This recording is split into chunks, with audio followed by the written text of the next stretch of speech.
Hello and welcome to episode 4 of If Supr Says It. I'm Supr, and today I am joined by the current world champion of Rainbow Six Siege, Merc. How's it going, Merc?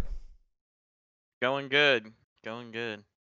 Yeah, so if you couldn't see, there was some hiccups there, so if we seem a little awkward, it's because we are, but that's all right. And also, if I randomly go into a coughing fit of any sort, it's because I've been running a fever or close to it for about a week now, since Sunday, and apparently it just never goes away. So if I just start randomly coughing, deal with it, I guess, or wait until I just pass out. Right on cue. And so I thought today, to start off the episode, obviously I'm sure there is a lot to talk about and a lot people want to hear from probably you and I in particular in regards to current NAL performances. But to start, I thought we would just speak about obviously the most important thing, and that is the TSM winning Invitational not too long ago now, 2 months ago or so, maybe even less than that.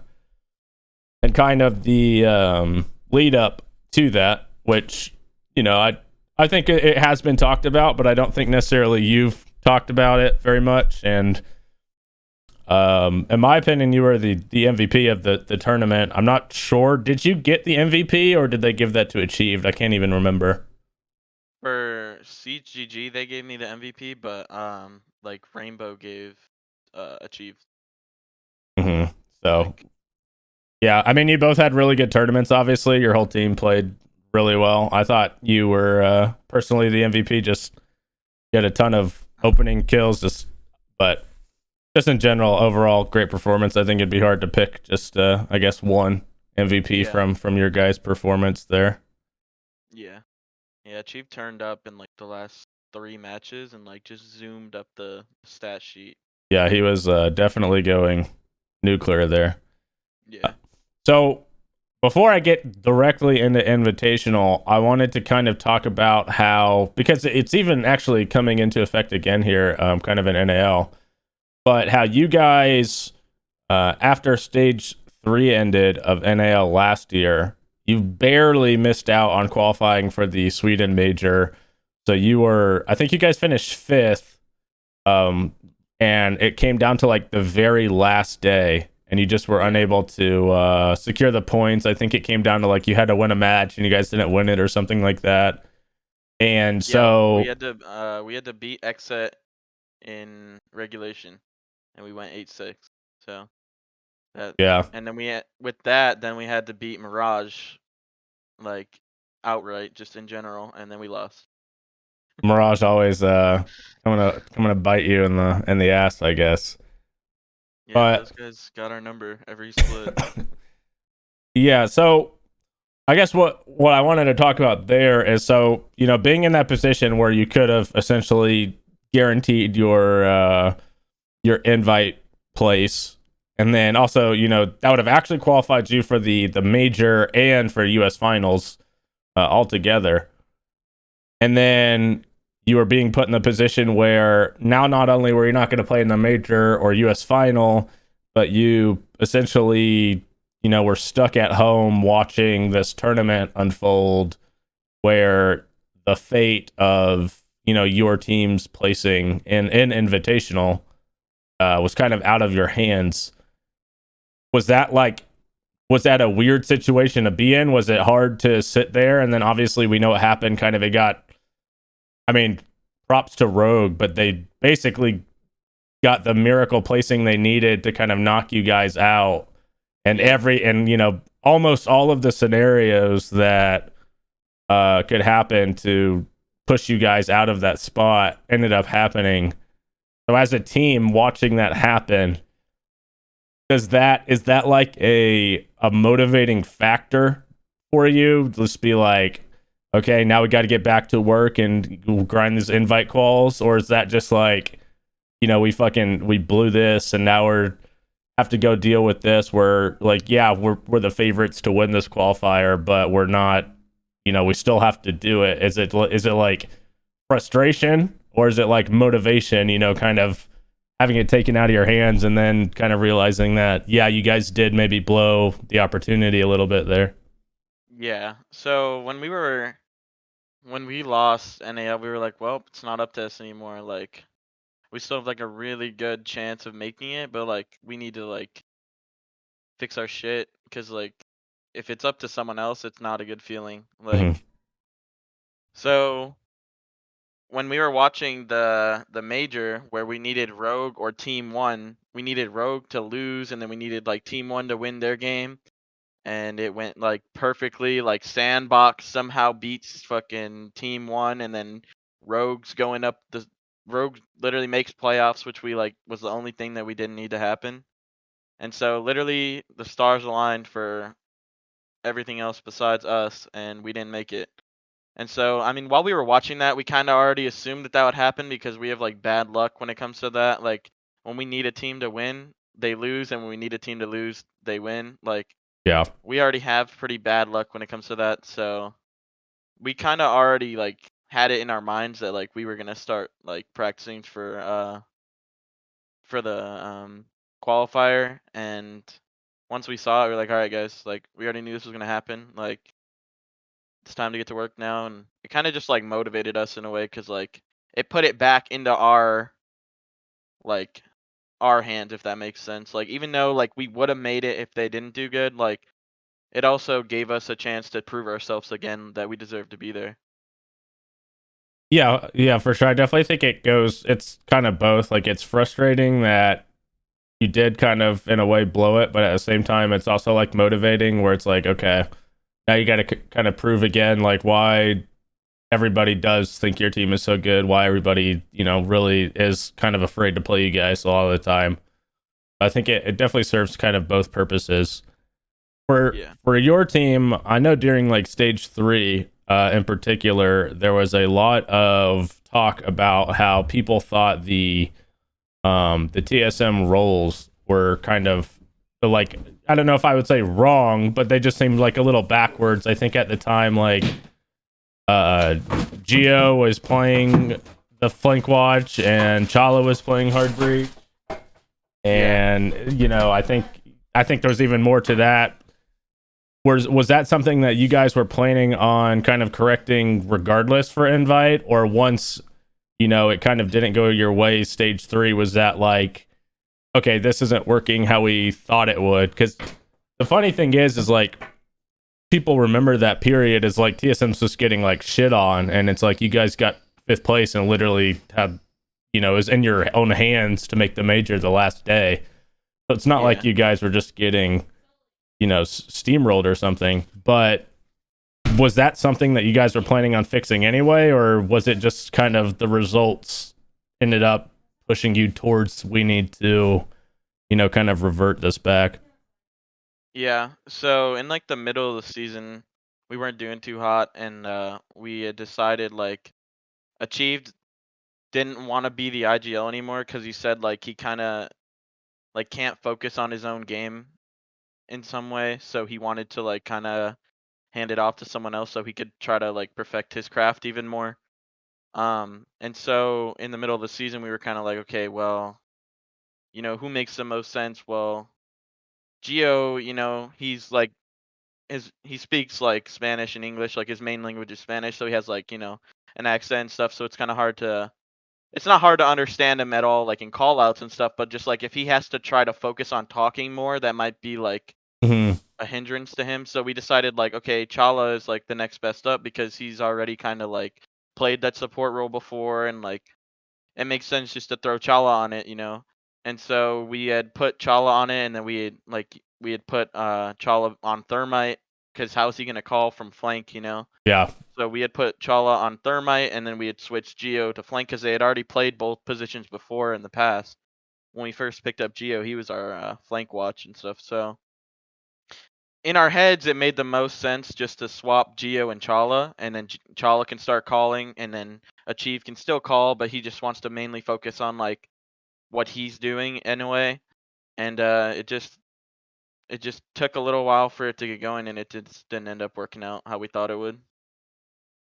So then after so then after the stage, when obviously you guys kind of have to get back to the grind of preparing for the invitational quals, was that when it was kind of decided that now you'll try to IGL, or was that something that kind of happened naturally, or did even you suggest like, hey, I think I could try this? How did that kind of come about?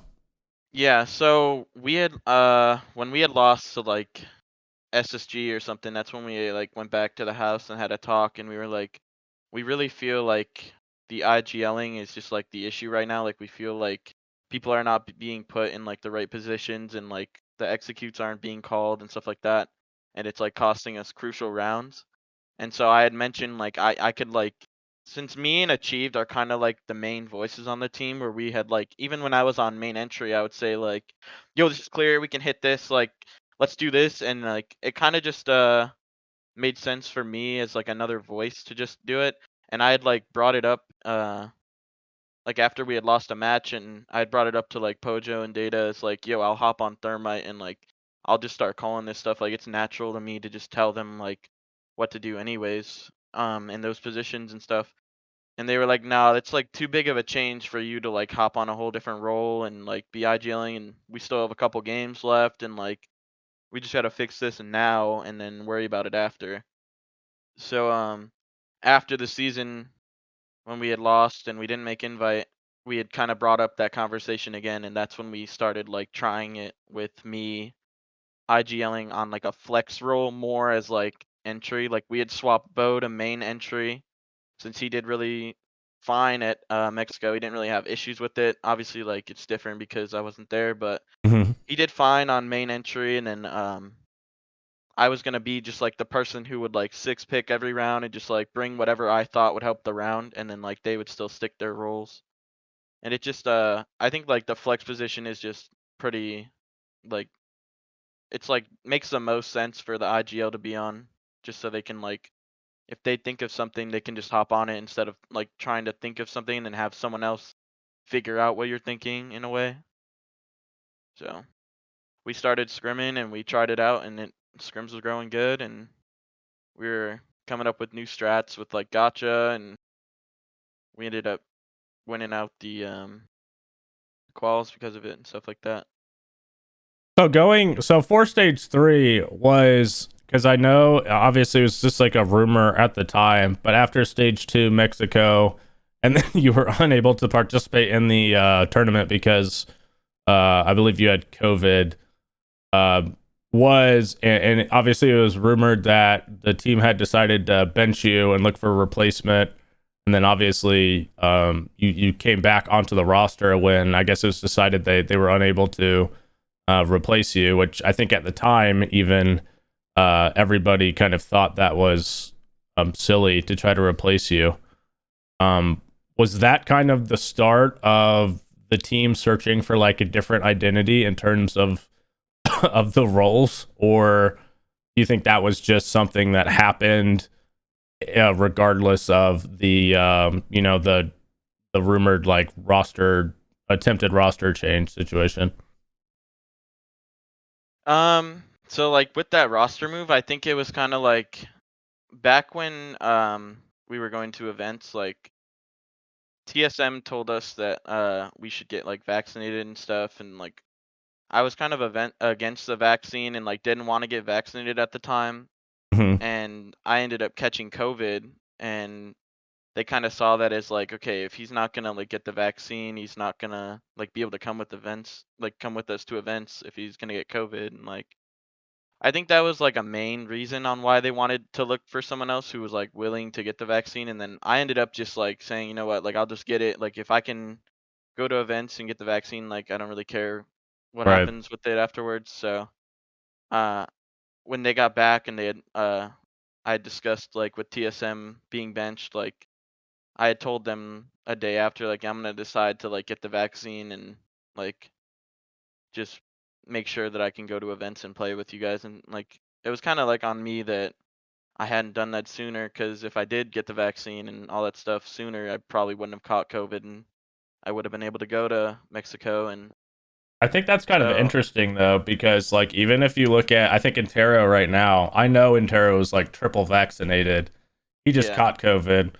So like obviously vaccination is kind of like it's definitely everybody's choice, but it's also not, it's not like you're just completely all of a sudden immune, right?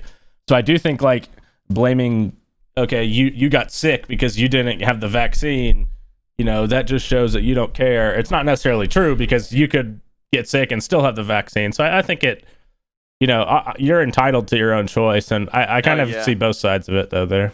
I think they just kind of thought that like getting the vaccine would like decrease your chances of getting it, and then I'm choosing to like not get it, so it's kind of like everyone on the team's got it besides me, and then I'm the one who catches COVID, and I can't go to an event, and I cost us a lot of SI points. It's like, who do they look at? Yeah. So I understood it, and I'm glad that they came back and like recognized that like it was not because of performance and like stuff like that. That like Hmm. it was mainly because like It's like frustration not being able. basically. Yeah, exactly. During that period, were you ever in a situation where you were like, okay, this really is going to be it for me on TSM? Were you ever contacted by, or did you ever talk to a different team about potentially you joining them, or did it never get to that point because you were kind of, I guess, in a way, still in talks with TSM to figure the situation out? Yeah, so when TSM contacted me, it was not that I was like dropped and like my contract was over. It was just like that I was benched, Hmm. and they were gonna like pursue someone else. And so while I was benched, I couldn't really talk to any other orgs Yeah, because right. Yeah. I'm still under contract. So like the orgs would have to talk to each other to talk to me. Hmm. So I had only really talked to one other org at the time, and then they had kind of went back to, okay, like if you got the vaccine and blah blah, and like you think you're like okay, you're good to go, like we'll pick you back up like as a starter, and it Yeah. just like ended really quick. Yeah, I mean, even at the time, I remember hearing that. I think I might have even DM'd you, and I was like, "There's no way that's true, right?" Like, it's just, I think everybody.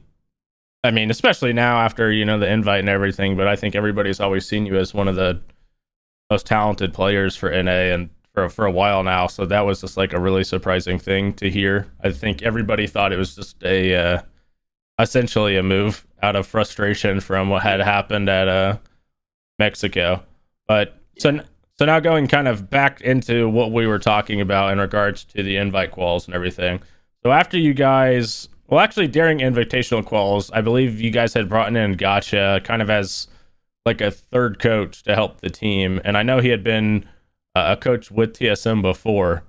So with Gotcha, what? Because I know you guys kind of have in a way like a three-headed dragon in terms of coaching. You have Pojo, who's I guess the head coach, and then Data is I believe like an analyst type figure.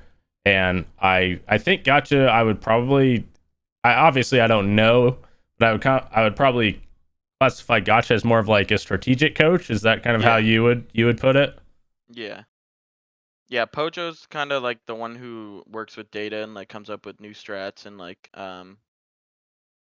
what they think will work for the team, and then Gotcha is kind of the one who watches like our scrims and uh like kind of critiques like everything that we can do differently, and like changes our play style and like what we could do here and what we could do there that could work, and like this strat, like we need to change this and that. And he's kind of him and Pojo have kind of become like the duo of like the big voices, like they kind of do like similar things in a way. Hmm. So would you say Gotcha's because you don't want to just strictly because there's actually a lot of change for your team kind of going at once, not only with the roles, the change in IGLing, bringing in a coach to help. But do you think that bringing Gotcha back into the mix as kind of the strategic coach had a big part in your guys' success through the invitational quals and invitational itself? Oh yeah. Yeah, for sure. When we had picked up Gotcha before the quals, he had like sat in on scrims, and he had just been like, okay, like I can clearly see like the players are not dying because they're getting like out skilled in this. It's just like some of these strats just are not set up in their favor. All And right. so Gotcha kind of revamped like a lot of our strats on every map. Like we were dry running every single day before scrims, Mm-hmm. changing up our strats and then running it and seeing how it would work. And that way we had come into the qualifier with lots of different stuff that we were feeling comfortable with that other teams haven't seen too. Mm-hmm. Yeah. So he was definitely a really big help for that. So once you guys, sorry. So once you guys had, I guess, won the invitational qualifier and knew you were heading to invitational, was your preparation for invitational any different, or is it just such a small turnaround that you're kind of just, okay, these are the strats we have, Gotcha will come with us, and we have, Poge with us as well, and if we want to make small adjustments to our strats at the tournament, we'll just work on it as we go. But the turnaround time isn't really, you kind of have to go with what you already have and just deal with that at the tournament. Yeah, so basically like whenever we had qualified, we only had a couple days until we were leaving, like literally like 2, 3 days, and then we left. So we didn't have a lot of time to prep. Um, so what we did when we got there is we kind of just took every team like individually, like just we would watch their VOD, we would go practice something that we thought we would work, and then we would execute it in the match. And we would just take each team one by one and just like change whatever we thought needed to be changed, like a couple days before that match, kind of throw things off with like they haven't seen this before, we could do this. Um, we see that they're doing this, we can counter that by doing that, and we kind of just like strategically just like outplayed each team in groups whenever we would win. And then obviously you guys end up winning invitational, and I think you lose 3 matches the entire time. You lost a group match to Elevate, group match to Dark Zero, and then the winners finals to Empire. Yeah. And those were the only 3 matches you lost, I think. What do you think is the biggest, and this kind of goes back to NA a little bit, but what do you think is the biggest difference in terms of your guys' international success? Because I think this is the 3rd year in a row. Obviously, this year you guys finally won, but the 3rd year in a row you guys had top 4 placings at Invitational. What do you think is the biggest difference in terms of how you guys are able to have so much success internationally, but within NA, struggling to kind of solidify that consistent top 4 placing? I mean, personally, I think it's just like with us, like we struggle in best of ones, and when we know it's a best of 3 and we know it's a team like that we haven't played yet, so they haven't really seen our style, they haven't really, they're not working as hard as we are on like studying them and watching their VODs and changing our stuff to like kind of match them, and like we know that like we have maps better than them as well, and it just kind of helps with like going to international events. Having like a deep map pool is like really really crucial, and it like Mm-hmm. makes us more confident whenever we're banning. Like we could ban out these guys' best maps and they have to play us on our like really good maps, and it's just like a low tier or mid map team for them, and it makes us more confident like in the series when we know that we just like statistically are just so much better than them on a map. Like we Yeah, know if we just play our game and just do our strats and do our thing, like statistically, like we should win. yeah. But then there's always the cases where like Elevate comes out swinging, doing crazy stuff, and They like play so weird. Yeah. yeah, I was gonna say I think I even said like right before, I think it was even the qualifiers, that you guys in best of threes are hard to play against. Obviously now we have 9 maps and it's a complete new shit show, but at the time with the 7 map pool, you guys within NA were arguably the best cafe team and the best bank team, and really good at Villa. So those are like 3 maps that a lot of teams just don't want to play you on. And then you obviously still have the other maps that certainly you guys can play. And I think you'd probably say maybe Coastline was your least favorite of all those yeah. maps at the time. But like in a best of 3, you're essentially guaranteed where you can always get Bank Cafe or Villa, and against most teams, you're going to be better at that map, and that's like a huge advantage for you guys. Whereas like in NA, in a best of 1, you guys are almost never getting Bank or Cafe. Maybe once or twice you'd get Villa, but most of the time you're being forced to play Club, Oregon, Coastline, those kind of maps. So it's a completely different, not only for, like you said, for your confidence to know you're playing, your better maps, but to kind of be able to dictate how the map pool goes rather than, well, they're just going to ban our best map, so we're going to have to win, kind of a mid map for us both. Yeah. Yeah, best of 1s are definitely a struggle for us because we, like I said, with the deep map pool, like people can just ban out those 4 deep maps that you have, and then you got to play some like of your like not your best maps, not your worst maps. Like how do they play on it? Could be like one of their better maps, like, and it's just like, and then it's also the factor of like we also try to like not lose. So in a Yeah. way, it's like you don't want to make a play where it could cost you the round. But in a best of 3, you do have it in the back of your mind where there's 2 other maps ahead of you. So, it's not the biggest deal if you make a play and it ends up not working, like just go for it, right? But in best of 1s, I kind of think we shy away from like playmaking, and it also affects us a lot. Yeah, and then at Invitational, in particular, obviously for you, it was really your first, because you did so in the actual qualifiers, but that's not necessarily a league or tournament.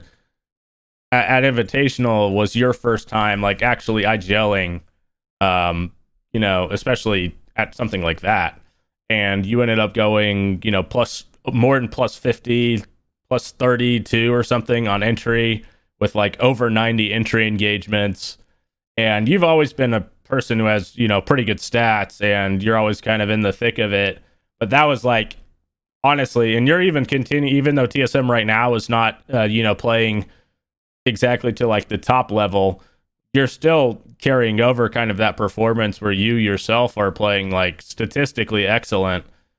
Do you think that being on that IGL role as sort of like the front man, where you're kind of the entry player, the roamer kind of thing, does that feel, do you feel like you have more freedom kind of to, if you see something that you want to hit, you can just go, you don't have to wait for like like you said in the past, maybe achieved as the IGL, you have to wait for the okay to push this. Do you feel like on this role now, you just have less hesitancy where you can just, if you see it, you're just going, and if it doesn't work out, that's your call.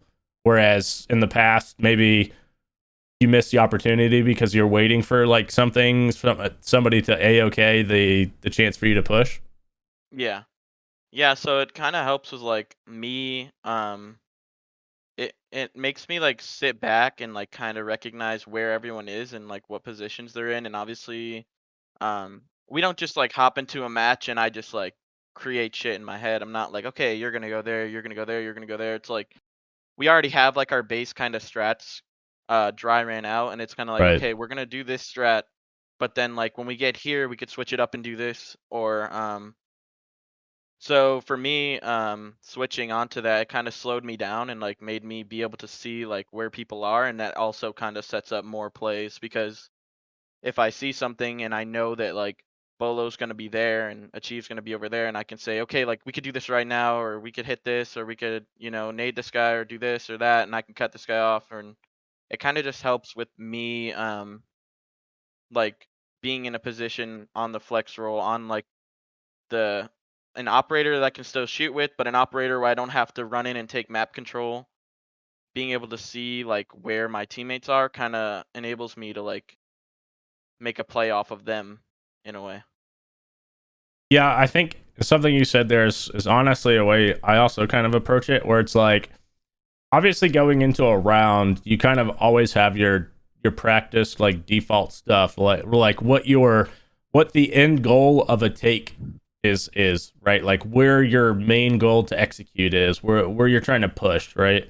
But you can always kind of have different ways of getting to that point. So if everybody's aware of what the end goal is, where you're trying to get the control, where you're trying to end up executing at, but your way to get there, so you're clear, or your positionings to kind of, take control there is less, in mud, basically, where everybody, you can kind of have more flexibility. And I think it makes it harder for you to play against because, like you said, maybe one time you're just going to hit it and they're not going to be ready for it. Or maybe one time somebody's going to be in a completely random spot. But in a way, you're still doing the same thing because you're still trying to get to like this execute point for this thing. And I think that does open up a lot of freedom for people where if they feel like they can kind of do whatever as long as they're working towards getting towards this particular goal. Whereas if you're a team where it's like you go here, you go here, you go there, like sure, in theory it's more organized and you know exactly where people are, but you have to remember so does the team you're playing against then. Because if you're always doing the same thing, like if you're playing against other pro players, obviously they're going to have a pretty good idea. This team always does this. There's, I think that's, especially for somebody like you who's more of an entry player on an IGL role, that freedom to kind of experiment and just do whatever you want. I think that opens up like a new layer of kind of lethality on the attack side. Yeah, for sure.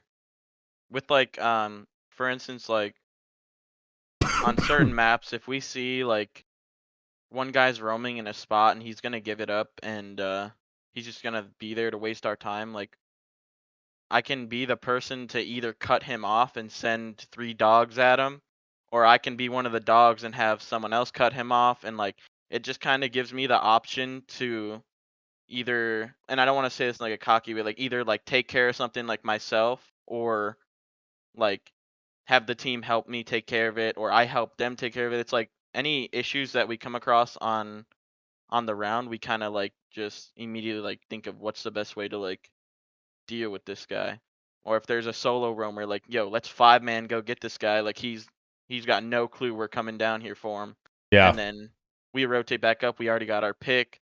They have to give up map control because they lost this guy, and then like just doing that one step kind of just like opens up the whole round. Do you think that, or because I think when people initially heard that you'd be taking the IGL role, it was like surprising to a lot of people because at least publicly you're not the most outspoken person, on your team. You don't stream that much compared to some of your other teammates, and you're not really that outspoken. You kind of honestly keep to yourself a bit. And so when, the news comes out that Merc is IGLing now, it's like the entry player's IGLing, and then it's this guy that people don't really hear from. Do you think that's like,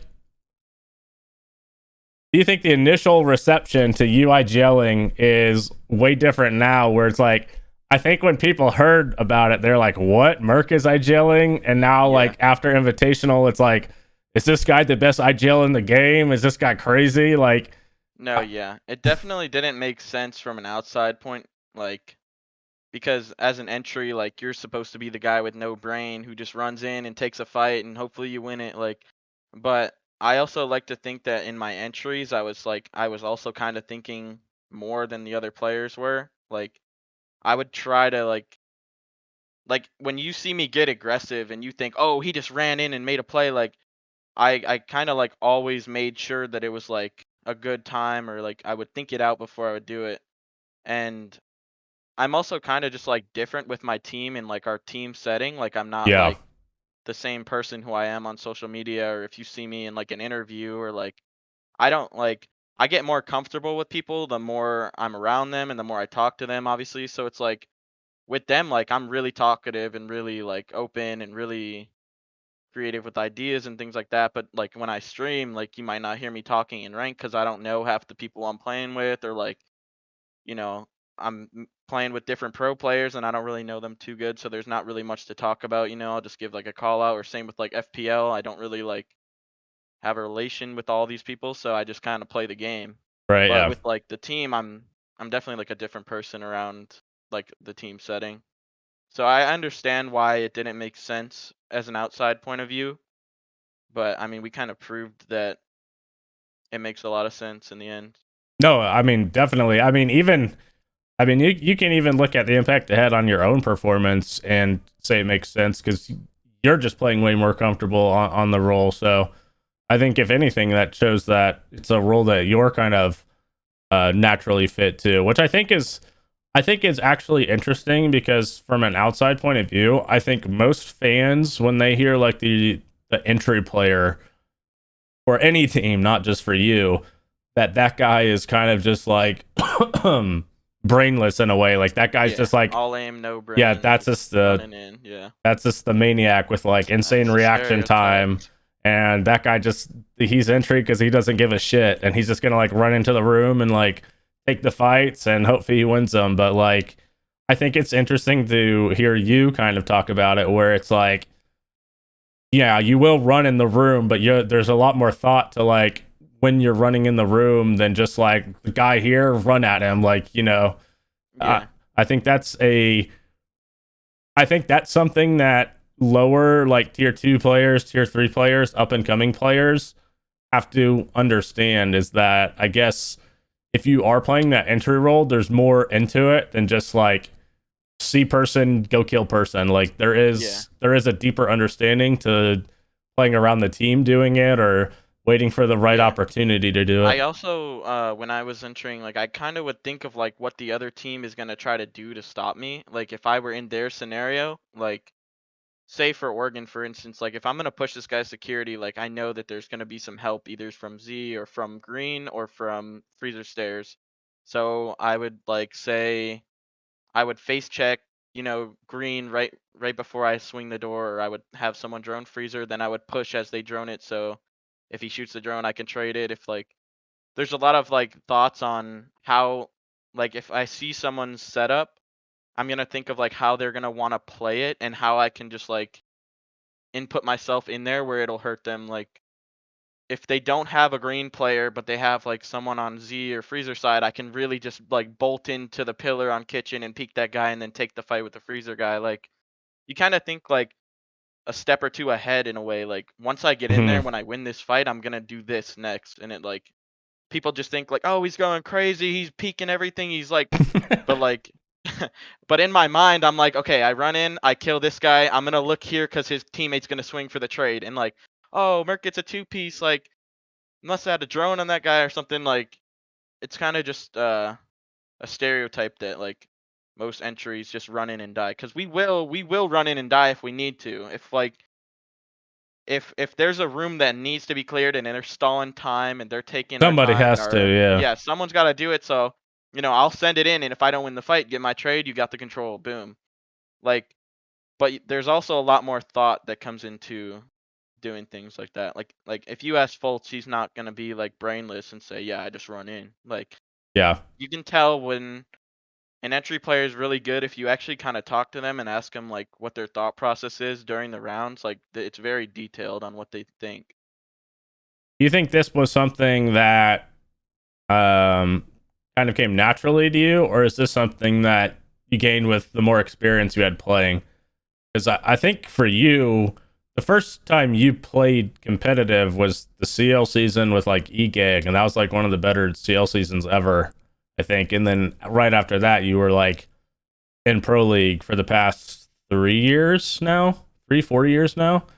So is that like you've progressively just gotten better and better at that, or have you always kind of thought about it that way? Like, do you think this is something that is more natural that you have? Like, you either kind of have that ability or don't, and maybe that's why you're able to also kind of, I mean, Fultz too, actually, that you mentioned him, have the ability to kind of IGL, or is it something where you've been playing for so long that it comes with experience?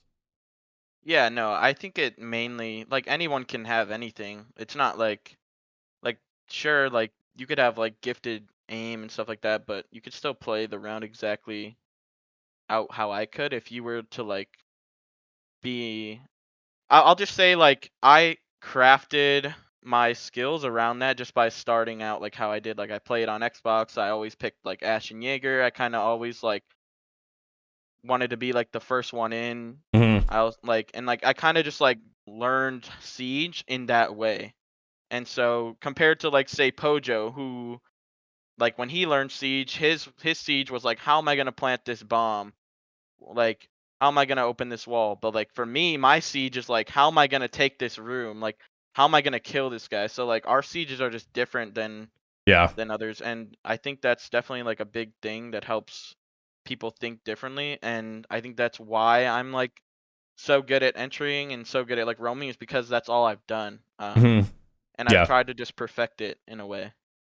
So if there's up and coming people who want to be on a position that you don't think you can do, like just practice it and grind it and just like embed it in your head that you can do it and then just Yeah. keep grinding it and get good at it. And Kind of with anything, like the more you practice at it, the more you do it, yeah. eventually you'll get better at it. You like yes, there's definitely a talent level. There's definitely certain things that certain people can do that, others can't. That's with anything in life, right? But if you work at something hard enough, you can at least become the best that you could be at it, right? Like that doesn't mean that somebody can play as much Jaeger and entry as you and become as good as you, but that doesn't mean they can't still be a pro player or still be a really good player if they just grind at it. So I do think there is, there's people I sometimes when I stream, and I'm sure you've had this too, where it's like people ask, is it worth it to play? Like if I played, can I even be good? Is there even a point anymore? And it's like, if you really care, if you really want to be good, you could be good if you grind enough. It's just like if you care enough to put in the time, you can be good. Can you be as good as some of, your favorite players? That remains to be seen, because maybe you are as talented as them. Maybe you do have like the, whatever it is in your brain, problem solving or critical thinking that allows you to like solve situations faster than other people, right? Because that is a big part of like IGLing. If you're an IGL, typically is going to have better critical thinking or problem solving than your standard person. They can kind of deal with that faster in their head and worrying about other people than just your standard person. Maybe people can do that. It's just something you have to practice at. And if you don't ever practice at or try, obviously how would you know? Yeah. And So, another reason why I think it kind of worked with me being IGL is because like I've always had like that natural problem solving thing in my mind on entry, but then you're kind of mixing it into two different roles and like combining them. And I think that was like a nice like mhm. change, but also like pretty strong to do is just combining like two strengths into one instead of just like in a way like doing them separately. I think that's a good I think that's a good point for us to kind of transition over to current NAL, where right now TSM is in 8th with 4 points, and my team, the Sonics, are in last with a solid 6 rounds. And that is obviously after you guys won Invitational and we finished 5th, 6th at Invitational. We go back to NA and just not having the best time right now. And so I guess for you, what do you think right now for TSM is the issue with the start to the season? Obviously, there's still a lot of time, especially because there's 10 teams now. We've all played 4 games. That means there's 5 games left. So that's 15 points on the board. That's a lot of points for any team to make a run. But what do you think is the kind of hiccup for TSM, or is it just kind of the same old where it's like back to best of ones and NA, here we go again kind of thing? No, I will say like BO1s are not like our strong suit for sure. But that doesn't mean that we just, we lose every BO1 and screw it. It's just a best of one. Like, who cares? Like, we definitely care and we definitely try to win each and every game we play. It just comes to our confidence of like not wanting to lose, like I said earlier, just kind of like we when we know that there's other maps ahead of us, we'll kind of like be like have it in the back of our head where if I make this play and it ends up not going right, like that's okay. Like it doesn't cost us a really crucial round where we're out of the tournament. But with NAL, it's like if you make this play and you lose the fight and you die in a crucial position, that's it for the round. And now you just brought yourself closer to losing, and that's it. When you lose, you go home. Right. And so I kind of think it's a lot less playmaking on our side in best of ones that we needed to kind of just like get the confidence, like, you know what, screw it, like who cares? It's a best of one. If you make that play and you win it, you could also be closer to winning the map. So think of it as like think of it in both ways instead of just like negatively. And also just kind of like our energy levels are a lot different at international events for some reason. Like we show up and we're just like super pumped and want to beat these guys and we're screaming at them and we're all hyping each other up, and then like NAL, it's kind of like Same old, we'll same just fist old. bump each other like, hey, good round. Yeah. And so we had kind of had a talk about that after the OXG game. We're kind of just like robots right now. When we win around, we don't hype anyone up. We don't like, Mm-hmm. there's no energy with us. We're just all playing our spots, and we're either dying or we're winning. It's like we got to bring some energy. We got to switch up what we think's gonna work. We gotta, just figure it out and win these best of ones so that we can make it to those events, and then we can go crazy. Like it's a very stressful process, but it's definitely different for like us right now. I'm sure we're gonna get back in our groove, but like I said, we just got to figure out like our confidence and everything.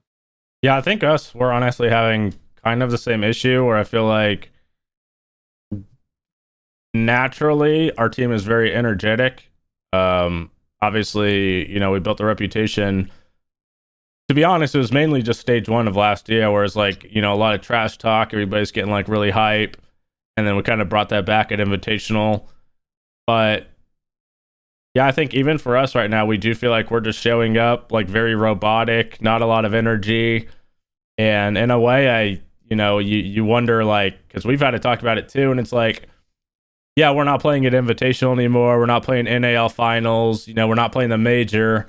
We literally had all of that back to back, where it's, all these like hype events and all this stuff. Yeah. And, you're playing for a lot of money, and now you're just like back to NAL playing against, all the same people that are your friends or that you play all the time or see all the time.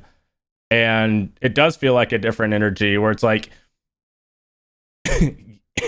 in a way, you've got to get back to bringing that energy locally as well as you do internationally, because like you said, even if your team is good enough to be at these big events, even if your team is good enough to be like, world champions like you guys, or competing to be world champions like us, you still got to get there. And if you can't bring the energy, and if you can't bring the focus, to get to that point, then nobody gives a fuck about how talented your team is or how good your team is. Because what I told our guys when we had like like our team talk a few days ago, it's like nobody gives a fuck that we won this league. Nobody cares that we're like a top 6 team in the world right now, right? Like people only remember you for the last thing you did.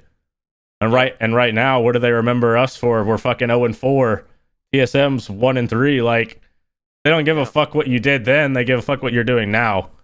So same case for us. We could win invite, but we come back and we lose in NAL, and we're the worst team again. And like, people don't care what you did in your past. It's all about like what you do now. So, and like you said, you gotta win these best of ones, even though they suck. And like, it's hard to like be hyped up for a 30-minute match. Like, you gotta bring the energy, and you gotta be hyped up for that 30 minutes so you can get to those big events and win, the world championship and lots of money and lots of fame. yeah. Yeah. Do you think because I mean it does play a part for sure, how much of a difference do you think Ubisoft kind of dropping all of these changes at once, with like the 3 new maps, taking out coastline, adding attacker repick, how much of a difference do you think that is making as well? Because obviously, like we talked about, instead of a 7 map pool, it's 9. Instead of, maybe you having a really strong map pool on 4 of the 7 maps, now it's like 4 of 9 maps, and they could ban everything out. Do you think that's like a huge change? And it's like, for some teams, they're just adjusting faster to not only the map pool, but probably the attacker repick as well. And eventually, like, because for me, I honestly think that by stage 2, probably after the major, everybody will pretty much be caught up to where it's like, we're all going to have a million VODs now on people playing Border and Skyscraper and Theme Park and have a better idea what the meta's at. You're going to have a better idea about which teams are playing attacker repick best and like how they're using it. And, we're all, whether anybody wants to admit it or not, everybody is inspired by everybody else, right? Like, it's not like you don't watch the other best teams to see what they're doing. So everybody's going to learn from each other. But for me, I think like stage 2 is like really where it starts, where it's like everybody's going to be kind of like on their shit to try to get it together. But right now, what do you think is this a big factor for TSM, or you think just in general for the league of the repick and the map pool? No, yeah, I definitely agree that like teams are learning faster than others, and these changes are kind of pretty crucial. Like taking away 6 picking, taking away like defensive reveal, so you don't know like what they're bringing. So then you can't just guess the site off of a lineup. You have to kind of drive your drone in. You have to see what they're doing, see if they're roaming, see if they're hard holding, change ops accordingly to that. And like obviously some teams are gonna do it better than others because they have strats that they could be basing off of like a site and you don't. So I definitely think teams are learning quicker than others, and I think also just kind of like you said, like once we kind of get into the groove and see how LATAM's gonna be 6 picking, or I mean like revealed changing, whatever it's called, and see how like EU's doing it, and see how people are gonna play defenses versus like these crazy lineups and stuff like that. It's definitely gonna be a lot easier to learn because right now you're kind of on your own, where it's like you kind of have to think of all your ideas yourself, see what works, see what doesn't. So it's like trial and error. But then in a best of 1 for trial and errors, it's like you lose.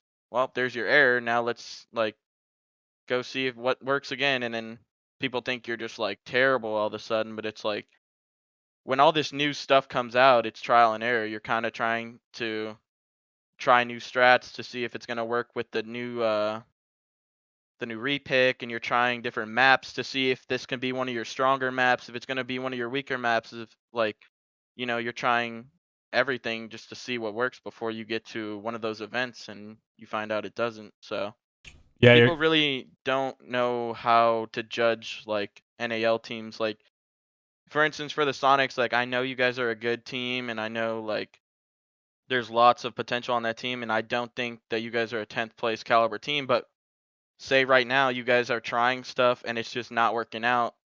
You try this, it doesn't work. You try that, it doesn't work. Boom, you're 0-4. Yeah. Okay, you learned from those mistakes, and then you go right back up, and they're like, "Oh, Sonics must have changed something." It's just like a lot of people don't understand that like professional play is a lot of just learning and losing and winning and just like trial and error at that point. Yeah, it's definitely I think in NAL in particular, it's particularly interesting right now because there are a lot of rosters that are much different than they were before. A lot of big changes within the teams. So even as far as the teams, you don't really know what maps these teams play, what maps they're good at, like how their teams play now. Like for instance, Astralis, they beat us on Skyscraper, they beat SSG on Border. I'm pretty sure like we had no idea if Astralis was good or not on Skyscraper. I assume Space Station probably had no idea if they were good or not on Border. That's 2 maps. They just get 2 wins right there, playing maps that you have no idea. Exet's a completely new roster. Nobody really knows what they're good or bad at, right?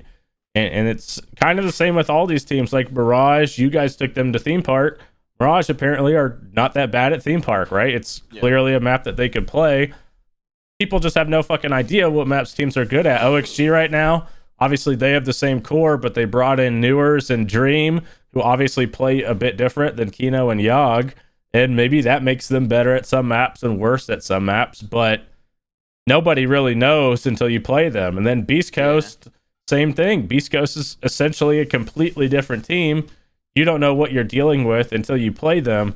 And NAL is extremely unforgiving because not only are you dealing with all these different teams who have, for us and for you guys especially, all of these VODs on us playing a million matches over the past months,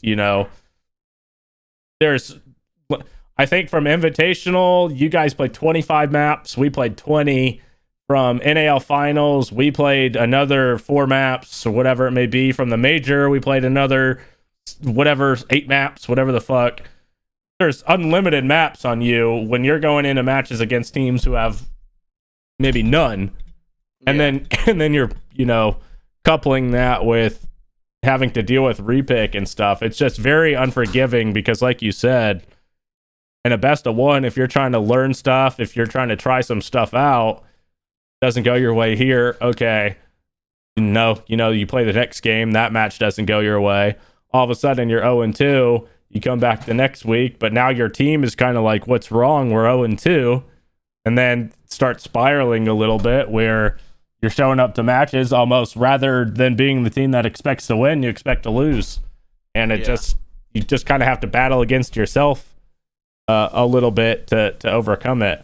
I definitely think, right now in the standings, it looks crazy because OXG is pretty far ahead in first. And then you have Astralis, SSG, Beast Coast, and Xset, and Parabellum. Like, it's almost like a standing in reverse in a way. Whereas, SSG's fringe right now on top 4. OXG's going to be locked in there. But you could have 3 teams make the major for NA who have never made a major before. Which is like, it's not that there's anything wrong with that, right? You like to see teams kind of challenging, but it does show there's like lots of changes. Yeah, huge changes going on right now. So, I don't want to keep you for too much longer, but going back to kind of the league right now, obviously, you guys play, I think you played DZ this week, and then Astralis. So you played DZ, Astralis. Are you guys kind of like, you had like a little bit of team talk. It's kind of like back to the drawing board. You're like, this is the week we're showing up and trying to bring out like, the real energy kind of thing with you guys to get back into the mix of it, because I think this is the week, like, in reality everybody is still in, right? Because there's still 15 points, but this is the week where it's like, if you have another 0-2 week or you have another like 1 point week, that's when you're probably honestly like, that's the elimination part of it, right? Like, for you guys, you don't want to come out of this week with like 5 points, and we don't want to come out of this week with fucking 0 points still. So this is like a kind of a big, I think, make or break week in terms of if you're actually going to be playing for anything. Is this kind of a week for TSM to, bring the, I guess, like you were saying, kind of the fire that you think has been missing a little bit? Yeah. We're definitely, we had talks, and we definitely want to bring a lot more energy to our matches, and take it a lot more serious, because it is leading up to what we want to go to anyways. And mainly just kind of just keep doing the same thing, because trial and error, it might suck to do in the beginning, but the more errors you get, the more successful you get at doing stuff too. So, sure, we lost theme park to OXG, then we learned and we won more attacks on theme versus Mirage, but then, like, our defenses were weak. Okay, now we learned from our defenses. Say we take DZ to theme, now it's a different story. The casters will say, oh, why would you ever play theme TSM? You're an idiot, you just lost it. Like, we just went back home and we kind of changed all our stuff for this and that and this and that, and it's like, you don't expect to see us playing maps that we had lost, but we learn from our losses and we take it, and we'll go do it again if we need to. You're like the meme. You're like, fuck it, I'll do it again. Yeah. And yeah, so I mean, we've definitely been learning a lot from like the matches for NAL, and we've been watching more and more matches be played out, and watching what teams are starting to get good at, what teams are starting to get bad at, what what they're doing with repick, and Yeah. the more matches that are played, the more understanding we're gonna get, and the better we're gonna get faster.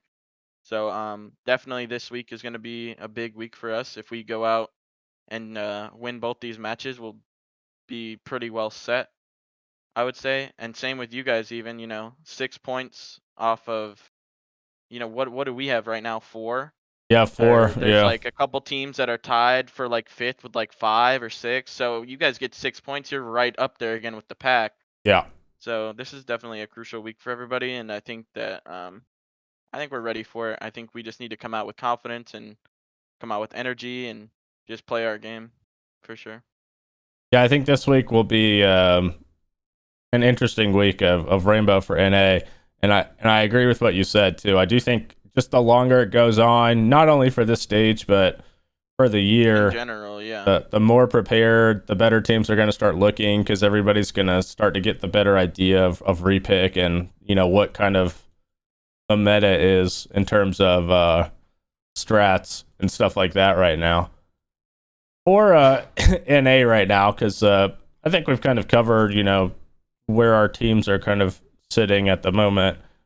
As have any of the teams kind of impressed you from, or surprised you from a outside point of view for how they're playing so far? Yeah, that W7 team. If you're talking about different regions, I want to say that W7M team looks pretty impressive right now. Yeah, It yeah, looked I like was it would be a fun match to play them at LAN. yeah, I was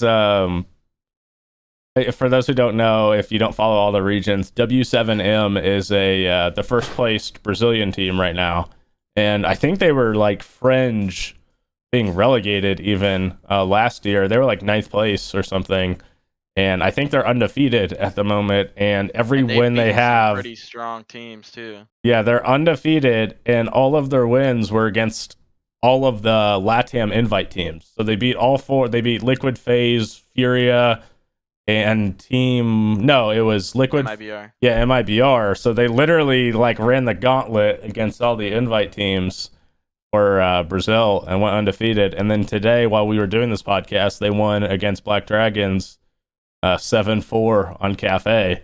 So looks like they're going to be at the major for Brazil for sure.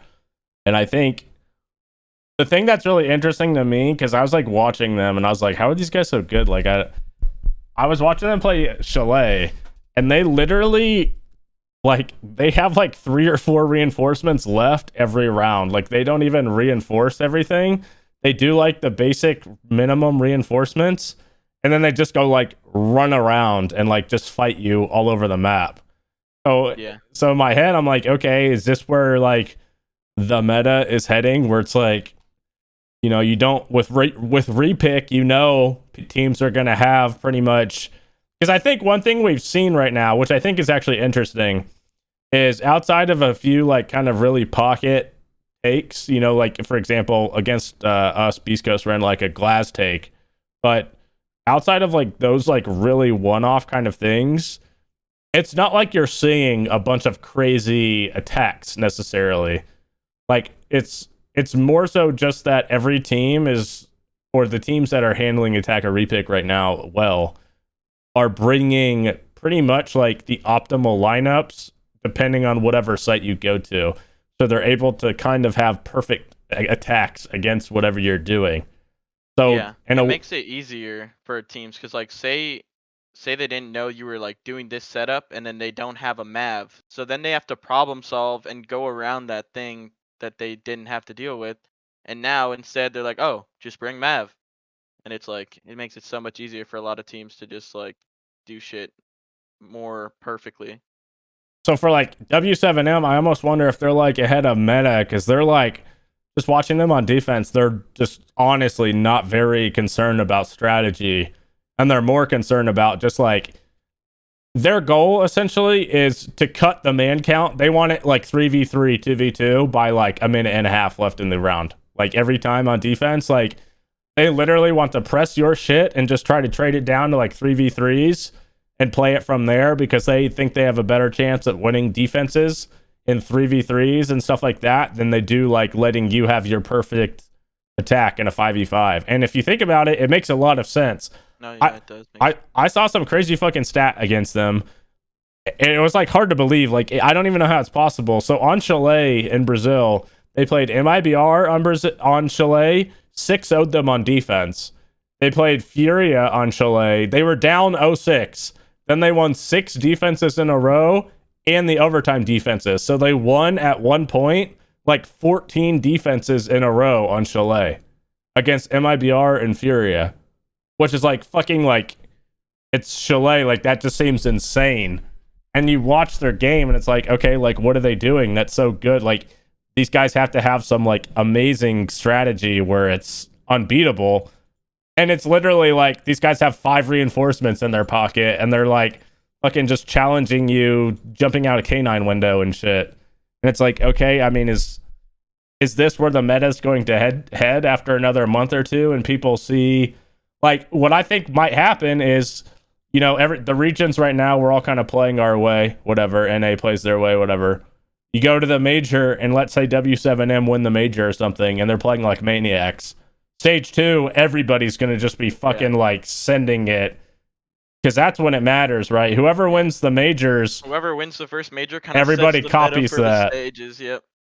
Because that's like, oh, this guy's fucking their defenses, they're running around like maniacs. Let's do that too. Maybe we can win. That's what happened after Sweden major. We were like, okay, FaZe won this shit. All right, we got to ramp up our aggression and just start doing a bunch of random shit. And then that's what happens. So I think we'll see what happens, but it does seem like the meta is definitely progressing more towards being aggressive rather than being strategic, which honestly, I don't know if I love that, but I think it makes it entertaining to watch at least. Yeah. I'd say for our team, it's a strong point for us when people try that on us. That's why I think we're really successful against LATAM teams, is because we have lots of like mechanical skill to shoot back when they get aggressive, and we will immediately get like 2-3 picks, and that can just close out a round in the first 20 seconds, you know? Yeah, we had a lot of success against the APAC teams, obviously, at Invite with Elevate and Sandbox and Damwon, where we were able to beat all of them. And I think it's kind of the same thing where it's like we have the skill to handle them being aggressive, but we're more strategic with our aggressiveness where it kind of beats them. Mm-hmm. So I do think that'll be an interesting mix to see if the like reckless aggression finally can conquer strategic aggression, or if it's still just going to be, you know, the more patient, aggressive approach wins in the end. Yeah, I really want to make this major. It'll be exciting to play those guys for sure. Yeah, I'd like to make the major too, but I think, especially, honestly, it's in NA, so there's less, not a 30-hour flight, but more importantly, I'd like to win a game, so that would be cool as well. Hey, me too. I'd like to win some NAL games this stage. Yeah. Well, I think that's about it. I don't want to keep coughing in anybody's ear as well. So unless you had anything, any closing thoughts or anything you wanted to say, I think we can head out at this point. I mean, no, it was fun talking to you guys and seeing you guys' dumb comments in the chat, and it was fun kind of going through your brain and you going through my brain and talking about what's going to happen, what we think the future of Siege looks like, and it was fun. Yeah, so yeah, thank you to Merc for joining me on this week's episode. For next week, I do not have any planned guests. We will see. Obviously, I'm trying to get one person from every single team. But I'm not the best of friends with some teams, so we'll see how that goes. Yeah, I'll be back next week, assuming I have won a game and am just not laying dead underneath the Las Vegas pyramid that we play at. So, thanks for hanging out. thanks for watching. I'll see you guys next week. Thanks, Merc. Thank you.